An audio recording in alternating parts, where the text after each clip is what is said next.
This episode is sponsored by JDAQA Software Testing, your scalable solution for manual, automated, security, and performance testing. Check us out at jdaqa.com. And with that, let's get on with the show.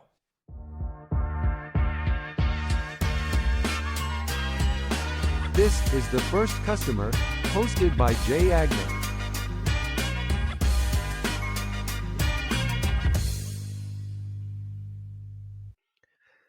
Hi, everyone. Welcome to the First Customer Podcast. My name is Jay Agner. Today, I'm lucky enough to be joined by Jedidiah Weller. He is the CEO and founder of Startup Wars. He's the managing principal and founder of OpenForge. I actually saw a really cool presentation. I think it was Founder Factory that I saw you at, and walked away super impressed. Walked right back to the room and asked you to be on the podcast, and we got you on. So, Jedi, hello, sir. How are you, buddy? Hey, I'm doing great. How are you, Jay? I'm great, man. Thank you for being on. Great to be here. It's a good change of pace, from being outside in the cold weather in Philly. So, I'm done. I'm done happy with to be man. inside right now. So done with the. I mean, I think it's warming up though. Spring's coming. That's Yeah, like spring the is coming. Yeah. eternal optimist in me says spring is coming. So Yeah. I saw Startup Wars at Philly's Startup Leaders Tech Expo. I think last year. Really, just like a very like eye-catching kind of different game/simulation, and it was like, what the hell am I Yeah. even looking at? This is so cool. And I checked it out afterward, and then I didn't even know you were the guy there, and then now I find out you're not only that, but you're also the founder of OpenForge. But tell me, where did you grow up, and did you have any entrepreneurship kind of around you growing up that helped you be one? Yeah, so good question. I grew up in Amish country out in like Western Pennsylvania. So I'm Pennsylvania Dutch, basically kind of like the Amish without the religion. The Amish are actually the only people who speak Pennsylvania Dutch anymore. It's considered like a dying language or a dead language. And yeah, I grew up on an eighth acre farm most of my life, and I was bored senseless. And so I did a lot of things online. And thanks to the internet and the computer, I was able to kind of expand my mind, expand my interests. And yeah, I got into gaming. I got did a little business stuff. What was your question about, like, did I have any mentors? Or did you have any? Was anybody around you an entrepreneur that kind of pushed that, got that fire going in you? Yeah, honestly, that's a good question. I'd say like I'd say not really. My father, he was a nurse, and he had started like a ice cream store. It was called Weller store. But my dad got injured when I was really young, and so we lost that business and the house. Went through that whole 9 yards. I don't think it was so much that I had a lot of entrepreneurial role models. It was more, I think that I knew going through this like big transition in my life, where like my father got injured and, like parents got divorced, that kind of thing. And then we were in the low income bracket. I think that kind of drove me a little bit. I was like, I don't want to put my family through this or be in this situation again. So I think I was just naturally drawn to it. And then I think the creativity in my father, and the hard work of my mom, I think that helped me kind of get like the business owner mentality. But Mm. like I've always wanted to start a business. I did like a little computer repair back in high school and that kind of thing. But I didn't have any money, and so when I went to school, I wasn't really thinking about starting a business. I was thinking more just like, I need to get a good paying job, but that didn't go long. What's the OpenForge story? Did that come before Startup Wars, or was Startup Wars first? Yeah, no, OpenForge came first. So, it all started, I think, about 2 years after college. I was working corporate. I hated it. I was in a cubicle. It was probably like the worst work experience of my life. And so I got into the startup industry. I joined a startup out on the West Coast that was doomed for failure. It was a whole roller coaster of a story. Won't get into it today, but the long and short is the founder of that company actually ended up ripping off all of his investors and fleeing the country. So it was kind of like a Tinder Love it. swindler thing. And I was kind of caught in the crossfires where all of a sudden, like my last two paychecks bounced. I donated some money to cover some people's expenses, and I had just bought a house. And so I found myself in this situation where I think I had what, $2,000 in my bank account, and I had $4,000 a month in expenses. And I was about 30 days away from going bankrupt. And I was like, well, this is going to be interesting. So I ended up starting a business with my old co-founder, Liz Brown, called Webjunto. And that business went well. we built it up from 60,000 the first like 6 months to, I think it was like 100,000 the first year, 240 the next year, 420 the third year, and then 1.4 million the fourth year of business. And then when we split as co-founders, because she didn't want to have a services agency anymore, I went through and I talked to her and we agreed that I could take over operations. It would just have to be under a different name. And so that's how OpenForge was born. A lot of the team moved over with me. And when I started OpenForge, I took a look at all of our revenue and all of our customers and like what was the most profitable. And it was clear that mobile applications were like where we shined. OpenForge, which is amazing at mobile applications. So I decided to cut out all the crap.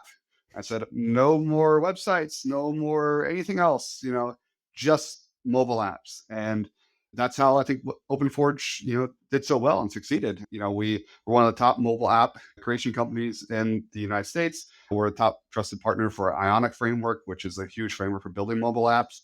And yeah, we've served and we built applications that have served over 20 million users across the US and worldwide. So yeah, it's a really cool company. And yeah, I'm really proud of my leadership team, like Paulina Gallo, Billy Holler, and Jared, etc.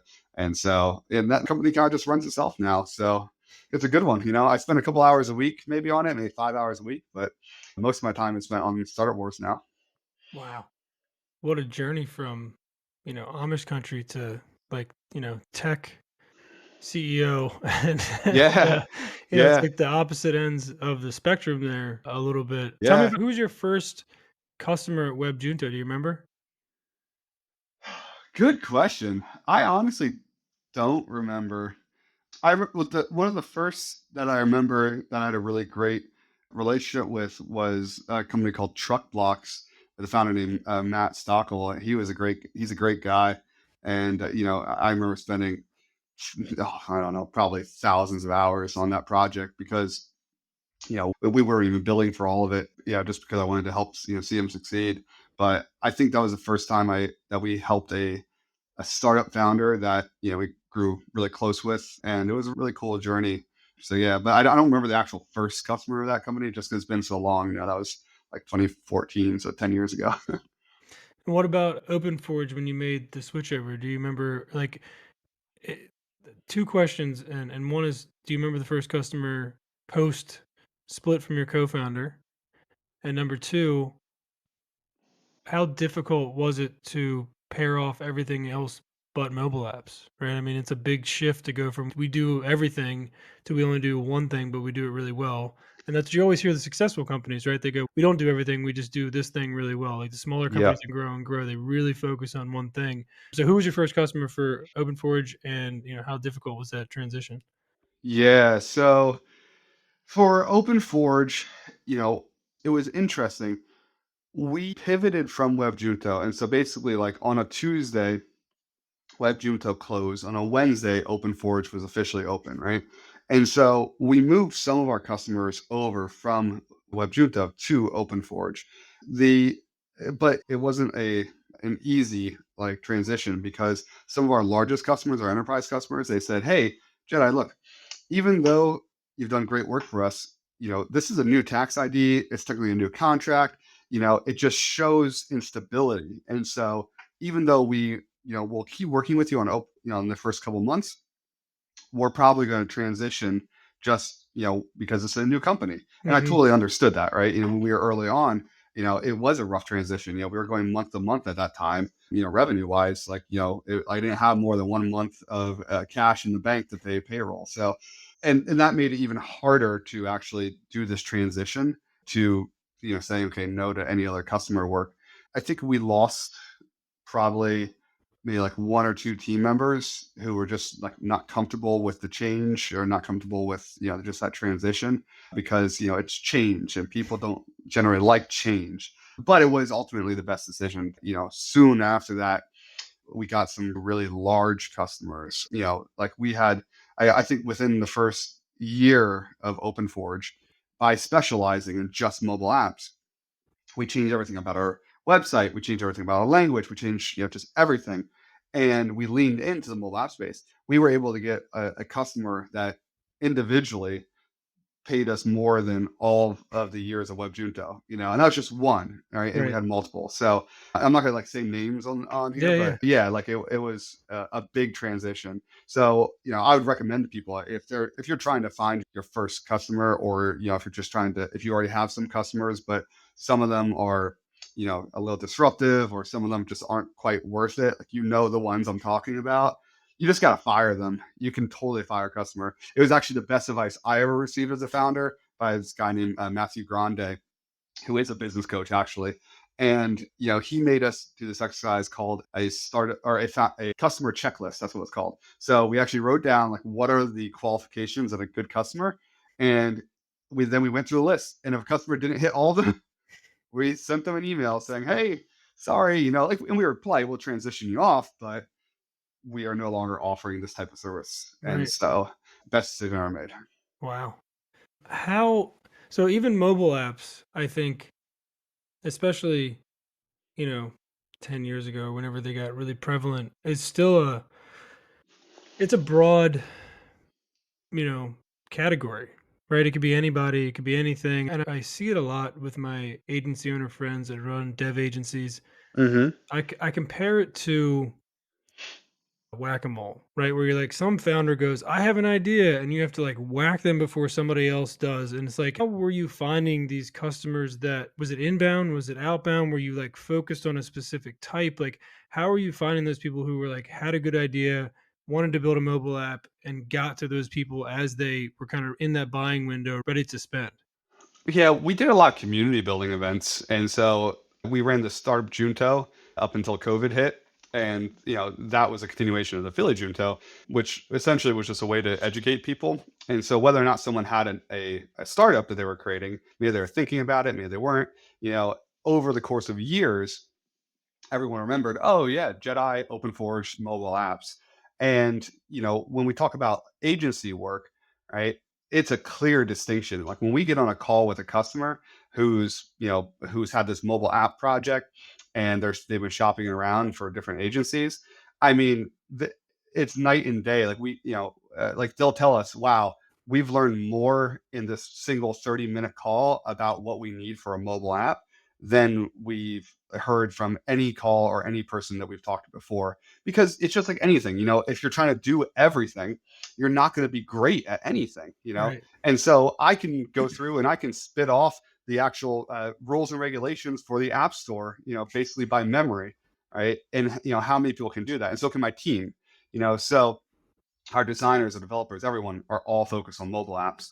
And that's was actually kind of a transition into Startup Wars as well, because when we actually were first launching Startup Wars, we were launching it as a education game for people to learn how to create a startup, right? Hmm. And we were going to target a consumer market. So we actually started as a mobile app at first, and then it wasn't ultimately how we succeeded with Startup Wars, but just because we were in the mobile app space, we were like, okay, well, this is going to be a mobile app. We were wrong about that, but yeah, It's you got to be wrong about something along the yeah. way, right? It's and one other question before I ask about Startup Wars.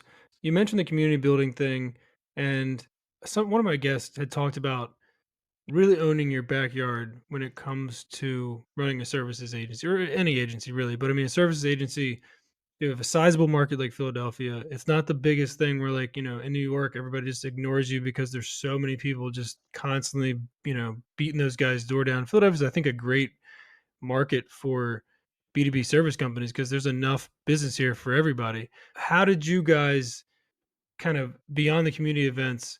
Was your goal to kind of make your stamp here in Philadelphia and then spread out from there? Was it just kind of happenstance? Did you focus on kind of the local area? And is that how you guys grew so quickly?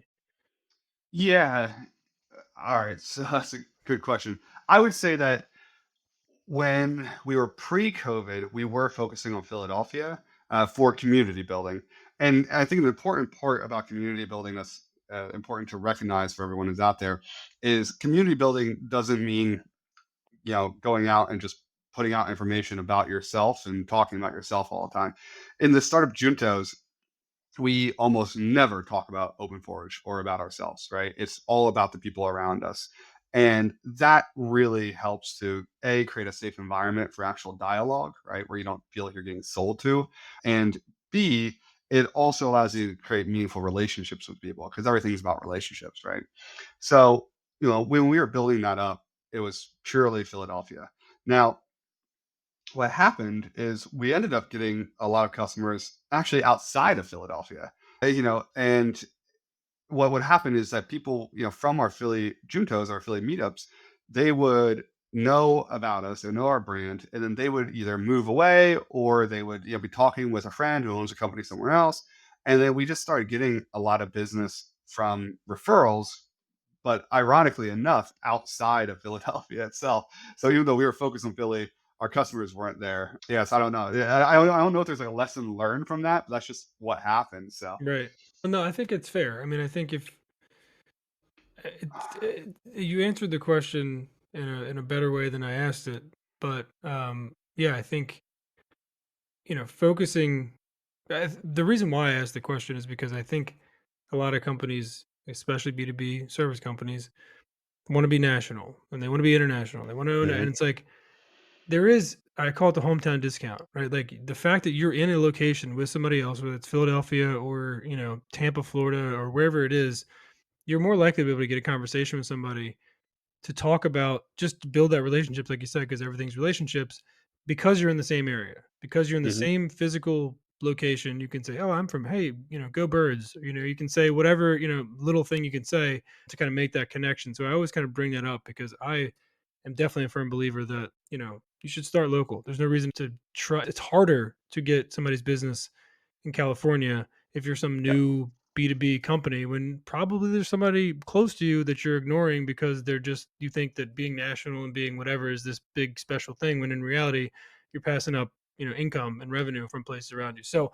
let's move on to Startup Wars. You mentioned it was more of a lead gen tool at first. Is that what you were saying? Like kind of trying to seed the idea of making apps?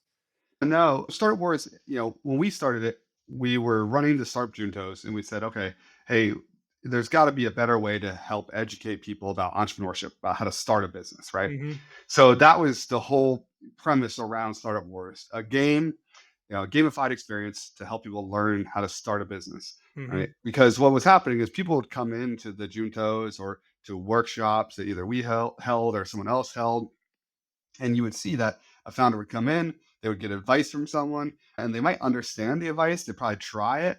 But it's one thing to hear and understand, and it's another thing to truly understand by experience. So we said, okay, well, there's got to be a way to give people the experience. And so we started building this tool, and I can actually show Yeah, it here yeah. Let me if you want. let me bring it up. All There right, you go. can you, By the can you see way, my? you were the first guest to have visuals with the episode, so you win. Something from that. Yeah, You came more awesome, prepared than most people, so congratulations for that. awesome. I'm excited to see this. Yeah, yeah. So and I gave this talk to at Stevens Institute of Technology. Basically, there's this organization called NACBA, and there's a bunch of deans of business schools, in the Northeast corridor. So I gave this talk there, and I wanted to show the journey. So when you invited me to speak, it was, I think, perfect timing because I had some of these materials already made. So I'm like, might as well share them. Beautiful. Yeah, but anyway, so basically in 2018, we were running the Junto, which is this guy right here. You know, we had this idea, right? And we piloted it out. We piloted out a very simple version. I think we spent a month on this. Now, this looks like crap. It looks absolutely like shit. So, like keep that in mind. Okay. More is coming. But again, just like true startup, we had to validate a little bit. So we went to Philly Tech Week. I remember Paulina and Billy were under the table. We got like one of the tables, like a vendor table. I think we paid $200 for it or something. And then they're under the table doing like the last minute, coding and testing. And as I'm in front of the table, being like, yeah, it's gonna come soon. Just give me 1 second. I'm like buying us time. And then like I get I say 5 minutes and I get a kick. I mean, 10 minutes. Well, finally we got it ready, right? And just this very simple thing, but people actually liked it. They liked the idea of it. We had, I think, only 150 people sign up and say, yeah, when this is ready, I totally want to use it. We're like, all right, this is really cool. So that was in 2018. I think it was towards the middle of 2018. And we said, okay, now we got to figure out what we want to do with this because we're still running Open Forge at that time. And at that time, we were still, it was still quite busy with my time, helping the team transition to take over Open Forge. So we did a little bit of work here and there, but for the most part, we just kind of went into planning mode. And then in 2020, we had a retreat where I brought everyone from the team in from all across the world, flew them into the Poconos. We got this like little like it was labeled as like a castle in the Poconos, and we had a community retreat, and we all agreed, okay, we are going to do this. We've been making our customers a ton of money, which is great, but we want to scale. We want to do our own product. So we decided to start building it. And so we started building it. Okay.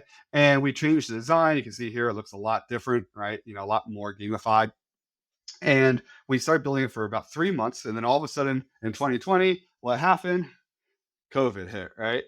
And this was a really big piece of our story because we had originally intended to go to consumer first and then target education. The reason for that is we know how to build consumer apps. We know nothing about the education industry or knew Mhm. nothing at that time. And so now all of a sudden, COVID flips everything on its head.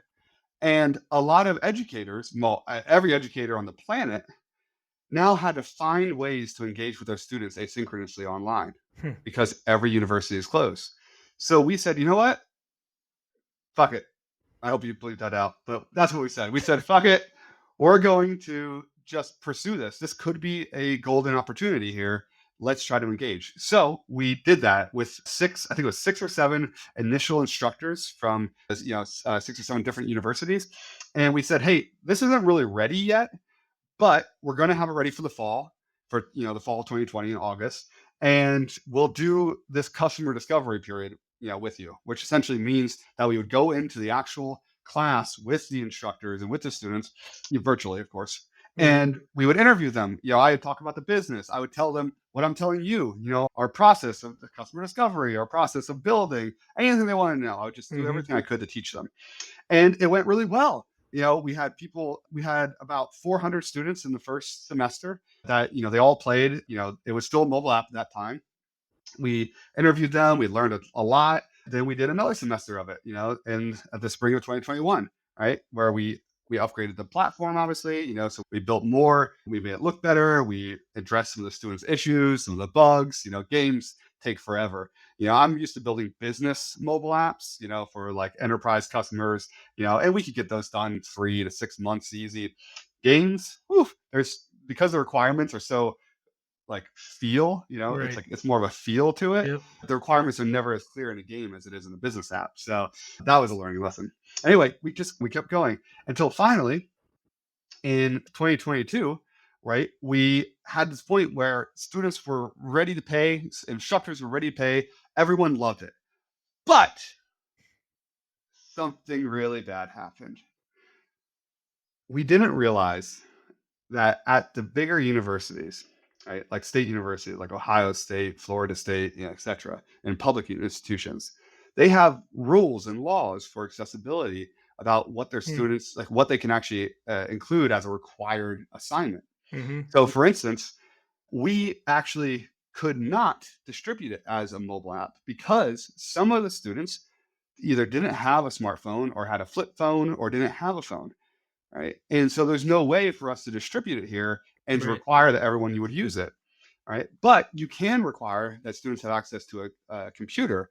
Maybe they don't have their own, but there's the school library. So now we had to do this transition where we had to spend a whole basically year transitioning the platform into web, right, from mobile, and there's still elements of it. Like this left panel here, this is still a mobile view.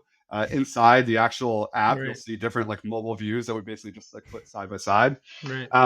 But it went really well. After that large transition, it went well. Students, loved it.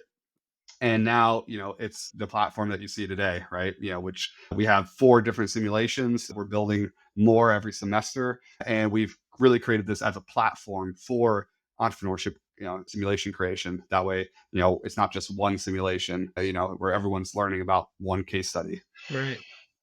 That's the Wow. journey. That is a great story. Um, Thanks. I mean, uh, I think a lot of people don't understand gamification and the fact that Mm, you guys kind of figured it out in a very important space where, like, you know, if you were gamifying, like, I don't know, like physics or like some sort of like kind of not abstract, but just a one-off like type of education that you're like this is like very applicable to a lot of different people who are just want to be business owners, right? Because they hear about maybe incorrectly, the glitz and glam of being a business owner and an entrepreneur, and they want to do it. And then to provide that kind of all encompassing education in one platform and gamify it in a way that's fun and Yep. exciting and enticing, it's hard to do. I Yep. mean, I went to Full Sail to make video games. Like I know what's involved in making them and how hard it is. And like you said, the touch and feel of requirements and like, how do you make it fun, but not just fun and actually like, make sure they're actually learning things with it. And then on the opposite side of that, like make sure they're learning stuff, but it is fun enough to be engaging and like continue to bring people in. And so it's a very cool story, man. And I Yeah. honestly, I want to play it. I have not Yeah. actually played it yet. So I am like Yeah. dying to do this and like learn how to run a business the right way, which I Yeah. still haven't quite figured out how to do, I know, right? all my years doing it. But that's awesome, man. I love Yeah. that story. So what's kind of next for Startup Wars? Yeah. So in terms of where we're at, right? Like I said, we have 4 different simulations, and we're now at the point where we can build them relatively quickly, like maybe about one simulation every 3 months, and we're slowly, bringing that down. Like we're bringing the amount of time down. One of the big differentiators with Startup Wars versus our competitors, and we kind of got lucky here, and these are some of our competitors in the space, like the top of the market, and they're valuable. Don't get me wrong, but they're essentially Excel sheets on the web. Hmm. And the other problem with them is that they don't allow the students to choose personalized experiential journeys. Instead, they say, all right, here's a simulation. You're buying this simulation. And once you buy it, everyone in the class learns this. But think about it. If you have an intro class for entrepreneurship, what are the odds that every single student is going to want to build the exact same type of business? Right. Right? And so now you have a instructor has to choose. They have to choose one that they think reflects most of their students, but it's guaranteed to fail to reflect their students. And so what we did is we said, you know what? Let's let the students choose. So we actually let students choose. The instructor creates an open assignment, and the students can choose which one they want to actually, go through, or they can go through more than one. So that's been, like one of our biggest things. And then, so next we're going to create, a couple more simulations. And then ultimately, our goal is to go to a Roblox business model where essentially we open up the platform, because remember, we're not a Hmm. simulation game, we're a platform, Right. right? Where we open that up so others can create their own simulations. And then we can Wow. have, we could show your story. We could show the story of a Steven Starr restaurant or an XYZ, whatever business you want. We could actually put it in here. Gives a lot of brand potential for those businesses, right? Hmm. Because now they can, share their story with students, across all these different universities, across the entire nation and the entire world. And it also gives students the opportunity to learn through people that they look up to and aspire to be. Wow. Man, I feel like I could talk to you all day. I want to have one more question about that, and then so I Yeah. have two more questions. One is, if you had to start Startup Wars specifically over again tomorrow, just with everything you've learned, and this isn't a what would you do differently question, but if you had to start over again tomorrow to build a business simulation application, what would be step one? Oh, it'd be step one. I think doing more market research into who we want our customer to be. Like I'm not gonna lie to you. We didn't really do a ton of market research into the education space. Actually, in the education space, we didn't do any because COVID hit, and we just kind of followed a wave there, Right. and it worked out well. But like I said, we learned so much. I don't know, man. I don't know if that's a good thing or a bad thing. Because here's why. On one hand, if I did more market research, then I could have been better prepared, right, for certain aspects of the journey. But on the other hand, I believe in the mission of Star Wars teaching people so they can fail safely in a game, in an environment that is reflective of them, as Hmm. opposed to real life. So I don't give a shit if they're going to, if customers wouldn't want it, I would still build it. And I think that dedication to the project and to the vision of the project, I think that helped us along the way because it was a rough 3 years, like it took us a lot longer to build this than we thought. it was a lot of headaches. There was a lot of like, we didn't have the right team members for certain pieces of it, like content creation, that kind of thing. We had to train people on stuff that we didn't even know how to train them. And so what I'm getting at is, you know, if I didn't believe in the vision, if I was just going by, well, will people buy it? Well, then the project might have just stopped a year and a half in because no one was buying it a year and a half in. People are Right. buying it now, Right. but no one was buying it a year and a half in. And so yeah, I think everyone needs to. I think everyone needs to do a combination of find something that they're so passionate about that it doesn't matter what happens, they would do it on their own time anyway, Hmm. right? And do a combination of that, and then do some market research to figure out how to sell it because you do need Right. to have an actual business in order to support yourself, your team, etc. Right? But I wouldn't say one or the other is the right approach. But where's the simulation to make to make a business simulation? Do you have like an inception model where you're just gonna like, here's how you would do that in the game? Yeah. It seems like one that's missing from the list. Maybe we'll do that on our 10-year Yeah, I anniversary. was How gonna does say that it sound? sounds like yeah, that's like a milestone, celebration. Like, here's how if you want to go do it yourself. All right, I have one more Yeah. question. It's non-business related. This is just about you and your personal side. If you could do anything on earth and you knew you couldn't fail, what would it be? I would fly. I would totally fly. Those they have those hotels up in the clouds. I think there's 6 of them worldwide, where Yeah. it's like basically on top of a mountain in the middle of nowhere. Mhm. I couldn't fail. That means I could try to land and not fail at it, right? And so I would just Superman it up. I'd take my wife, we would fly to the top of one of these mountains. I would just, overlook it. I'm not talking an airplane. I'm talking like You're talking physically physical fly, flight. I right? feel like, Yeah. yeah, with a name like Jedi, like I would assume you meant like Superman, not like in an Yeah. airplane. Okay. Yep. Yeah. So That's that's what we would do. That's a beautiful answer. I like that. All right. Well, if people want to find out more about you or get in touch with you, or if they want to talk about Startup Wars or see Startup Wars or OpenForge, how do they do that? Yeah, yeah. So just go online for our company. So startupwars.com. It was an expensive domain, but I I'm was gonna glad I got ask, it. is that an expensive domain? Yeah, it was. It wasn't as bad as I thought, as I feared it was going to be. I think I paid like 10,000 for it. But and ironically enough, the person who owned the OpenForge domain wanted more, right? But so startupwars.com and openforge.io for OpenForge company. Also, Startup Junto is the community event we run. It's online now ever since COVID. Yeah, we said, well, you know what? We like it online because we can serve a broader audience. So if you want to learn about, startup stuff and, share with other founders and, share with what you learned, and then also ask questions about what you don't know. That's a good place to be. So, yeah, I'd say all those three places. And if you want to get a hold of me, Jedi Hacks on Twitter and, LinkedIn is just my full name, Jedidiah Weller. Beautiful. Well, very inspirational episode, my friend. Yeah, thank you for having me. I didn't expect, the Pennsylvania Dutch roots. I mean, maybe I should have with the name, Oh, yeah. but but it's a cool story. It's just kind of like persistence and trying things and like finding stuff you're passionate about and then like learning and teaching. So I think there's a lot of good lessons in there for people. Thank you for being on, and we'll catch up again soon. All right. Awesome. I Thanks appreciate for it. being Thank on, you, bud. Jay. Thanks, man. Great I'll see to you, be buddy. here. Later. Thank you.